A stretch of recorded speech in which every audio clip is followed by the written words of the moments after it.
آج ہم مولانا سید ابو لالا مودودی کی مشہور تفسیر تفہیم القرآن کی روشنی میں سورۃ الانفال اور غزوہ بدر کے تاریخی اور تحریری پس منظر پر تفصیلی بات کریں گے۔ بغیر کسی تاخیر کے سیدھا حقائق اور ان سے ملنے والے اسباق کی طرف چلتے ہیں۔ ہمارا آج کا خاکہ کچھ یوں ہے۔ سب سے پہلے ہم تاریخی پس منظر دیکھیں گے، پھر قریش کی تجارتی اہمیت، اس کے بعد بدر کی جانب پیش قدمی، جنگ کے بعد آنے والے مال غنیمت کے احکام، اور آخر میں سچے مومنوں کی ان صفات پر بات کریں گے جو اس سورہ میں بیان ہوئی ہیں۔ تو چلیں شروعات کرتے ہیں تاریخی پس منظر سے۔ آخر سورۃ الانفال کے نزول سے پہلے وہ کون سے طوفانی حالات تھے جنہوں نے اس سب کی بنیاد رکھی؟ ذرا واقعات کی اس کڑی پر غور کریں۔ 13 سال، جی ہاں، پورے 13 سال تک مسلمانوں نے مکہ میں شدید مخالفت اور مظالم کا سامنا کیا۔ پھر ایک بہت بڑا موڑ آیا، یعنی مدینہ کی طرف ہجرت، جہاں سے ہجری کیلنڈر کا آغاز ہوا۔ اور پھر ہجرت کے محض دوسرے ہی سال حالات نے ایک ایسا نیا رخ لیا جس کا نتیجہ غزوہ بدر کی صورت میں نکلا۔ اب مدینہ کی یہ ابھرتی ہوئی ریاست کوئی چھوٹا سا گروہ نہیں رہی تھی، بلکہ اسے قریش کی طرف سے زبردست معاشی اور فوجی ناکہ بندی کا سامنا تھا۔ اب ذرا اس وقت کی معاشیات، خاص طور پر قریش کی تجارتی شاہراہ کی بات کرتے ہیں۔ اس پوری کشیدگی کو سمجھنے کے لیے اس پہلو کو سمجھنا بے حد ضروری ہے۔ مدینہ کا جغرافیائی محل وقوع دراصل بہت ہی کمال کا تھا۔ بحیرہ احمر کے ساحل کے قریب ہونے کی وجہ سے مدینہ قریش کے اس اہم ترین شاہراہ کے بالکل پاس تھا جو شام کی طرف جاتی تھی۔ اب قریش کی پوری معاشی زندگی، ان کی ساری طاقت کا انحصار اسی تجارت پر تو تھا، تو مدینہ میں مسلمانوں کے مستحکم ہونے کا سیدھا سا مطلب یہ تھا کہ قریش کی معاشی شہرگ اب براہ راست خطرے میں پڑ چکی تھی۔ اور بالکل یہی وہ خطرہ تھا جس نے بدر کی طرف پیش قدمی کی راہ ہموار کی۔ آئیے دیکھتے ہیں کہ یہ پیش قدمی آخر ایک باقاعدہ جنگ میں کیسے بدل گئی۔ یہ ہجرت کے دوسرے سال کی بات ہے۔ ابو سفیان کی قیادت میں قریش کا ایک بہت بڑا تجارتی قافلہ شام سے مکہ واپس جا رہا تھا۔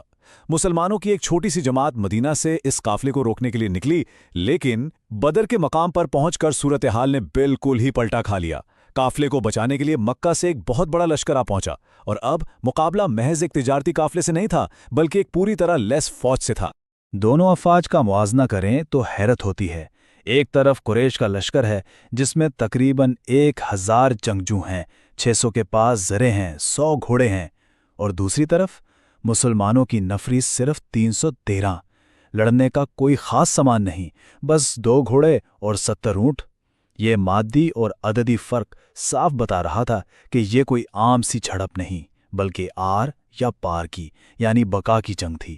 اتنے شدید دباؤ میں جب موت بالکل سامنے کھڑی تھی، نبی صلی اللہ علیہ وسلم نے اپنے ساتھیوں سے مشورہ کیا، اور جو جواب ملا وہ تاریخ کے سنہرے حروف میں امر ہو گیا۔ صحابہ نے بے ساختہ کہا کہ ہم بنی اسرائیل کی طرح یہ نہیں کہیں گے کہ آپ اور آپ کا خدا جائیں اور لڑیں، بلکہ ہم آپ کے ساتھ کھڑے ہو کر جانیں لڑائیں گے۔ یہ وہ غیر متزلزل یقین تھا جو اس بظاہر کمزور گروہ کی اصل طاقت تھی۔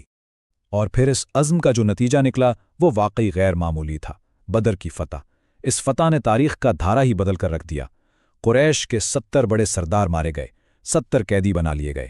یہ محض ایک جنگ کی جیت نہیں تھی، بلکہ یہ وہ فیصلہ کن لمحہ تھا جب اسلام ایک تحریک سے آگے بڑھ کر عرب میں ایک باقاعدہ سماجی اور سیاسی قوت، یعنی ایک ریاست کے طور پر تسلیم کر لیا گیا۔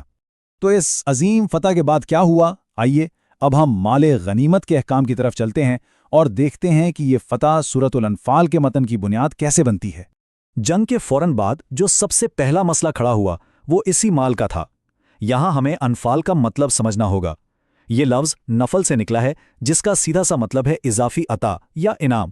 جب فتح کے بعد اس مال غنیمت کی تقسیم پر تھوڑی بحث شروع ہوئی کہ کون اس کا زیادہ حقدار ہے، تو قرآن نے بالکل ابتدا ہی میں 2 ٹوک فیصلہ سنا دیا کہ یہ تمام مال اللہ اور اس کے رسول کا ہے۔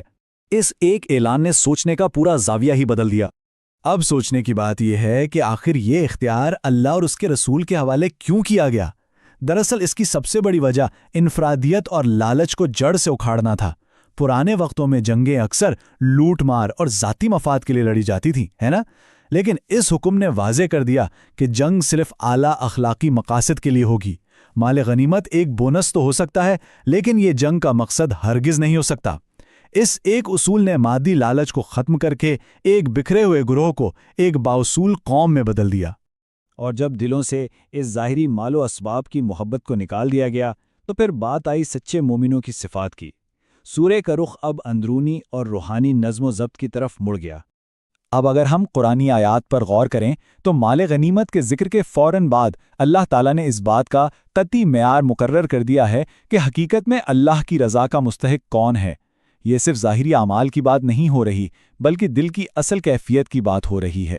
اگر ہم ان صفات کا خلاصہ نکالیں تو ایک سچا مومن وہ ہے جس کا دل اللہ کا نام سن کر ہی لرز اٹھتا ہے۔ جب آیات پڑھی جاتی ہیں تو ان کا ایمان اور مضبوط ہو جاتا ہے۔ وہ مادی وسائل کی کمی کی پرواہ کیے بغیر صرف اپنے رب پر بھروسہ کرتے ہیں، بالکل ویسے جیسے بدر کے میدان میں ہوا۔ وہ باقاعدگی سے نماز قائم کرتے ہیں اور جو رزق انہیں ملا ہے اسے دوسروں کی فلاح کے لیے خرچ کرتے ہیں۔ اصل میں یہی وہ روحانی کامیابی ہے جو کسی بھی فوجی فتح سے کہیں زیادہ بڑی ہے۔ تو آخر میں یہ سوال ہم سب کے لیے بہت اہم ہے۔ مادی فائدے کے بجائے اعلیٰ اخلاقی اقدار کو ترجیح دینے کا یہ عمل ایک منصفانہ اور پائیدار معاشرے کی بنیاد کیسے رکھتا ہے؟ یہ محض ایک پرانی جنگ کی کہانی نہیں ہے۔ اگر ہم آج کی دنیا میں بھی اس اصول کو اپنا لیں، جہاں وسائل پر قبضے کے بجائے کردار کو اہمیت دی جائے، تو کیا ہم ایک زیادہ پائیدار اور انصاف پسند دنیا نہیں بنا سکتے؟ اس بات پر ضرور غور کیجیے گا۔ آج کے اس تفصیلی جائزے میں شامل ہونے کا بہت شکریہ۔